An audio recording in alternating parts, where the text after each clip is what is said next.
We're here live with Marist's own Matt Herasme. Thank you, Matt, for joining us tonight. Matt, your sophomore year, you were considered one of the most improved offensive players, but you also finished top 10 in steals and defensive rebounds. Matt, could you talk about how important it is for you to be known as one of the most defensive players on your team? Very important. I think I pride myself in that over anything. Like the intensity I bring to the game, the way I play defensively. Uh, my coaches rely on me to do that. And I mean, even since high school, like that's just been my MO. Like I don't like giving anything easy to the offense. So I feel like if I could set that tone, like me, whoever I'm guarding, it could hopefully rub off on my teammates and, we could try to hold them to as little points as we can. And in high school, you attended Don Bosco Prep School.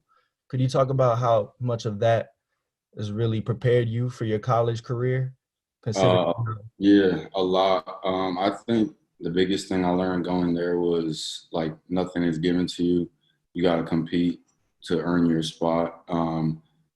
At Bob, practice was a grind. Every day was a battle. So I think I learned how to compete like every day and come to work. And I think that's rubbed off. And I still try to bring that approach today in practice.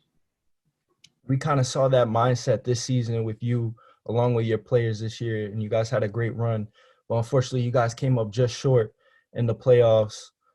Could you talk about what you guys need to do for next season going into your senior year to improve and maybe get to that championship stage? I think the biggest thing we'll have another year of experience under our belt. Four of our main guys in the rotation were freshmen, or one was a junior transfer, but like has never experienced really playing on that level. So I think experience will really work in our favor, and we know like we got to take all the little things seriously, and everybody just has to work on their weaknesses and try to turn them into strengths.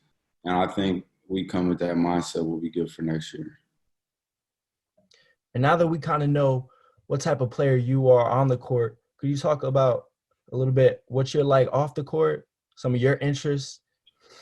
Yeah. So I'm Dominican.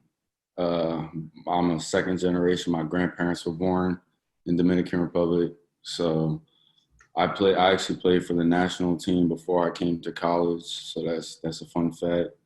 Um, I used to play baseball and football in high school. So I was like a multi-sport athlete. I really loved those, but basketball was my favorite. And then off the court, I just chill, play video games, watch a lot of basketball pretty much every night. And then when I'm home, I just like to hang out with my family, my dog. So I don't really do much.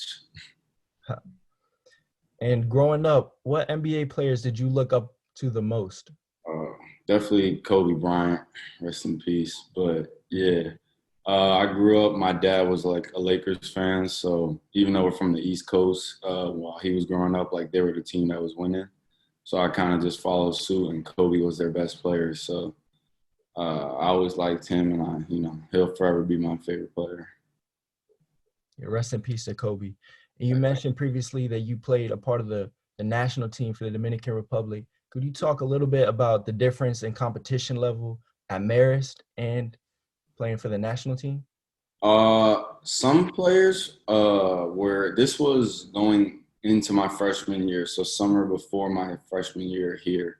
A few of my other teammates on that team actually went to Division I schools, so there was good competition. I would say the biggest thing was just like the way practices were handled and stuff was a little unorganized. So that was a difference. And then like the language barrier, it's a little bit different on the court than just like speaking, you know, outside like to your teammates off the court. And me like living in the States, I don't practice my Spanish every day like those guys do.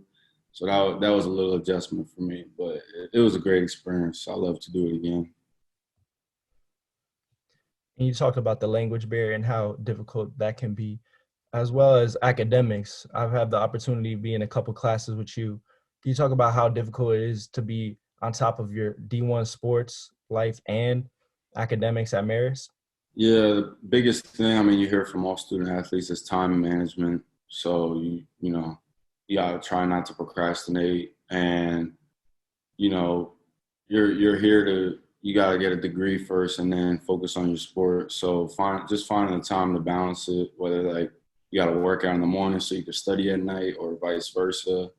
You just gotta find time to do things. There is enough time in the day. It may seem crazy sometimes, but I feel like I've done a pretty good job at managing that.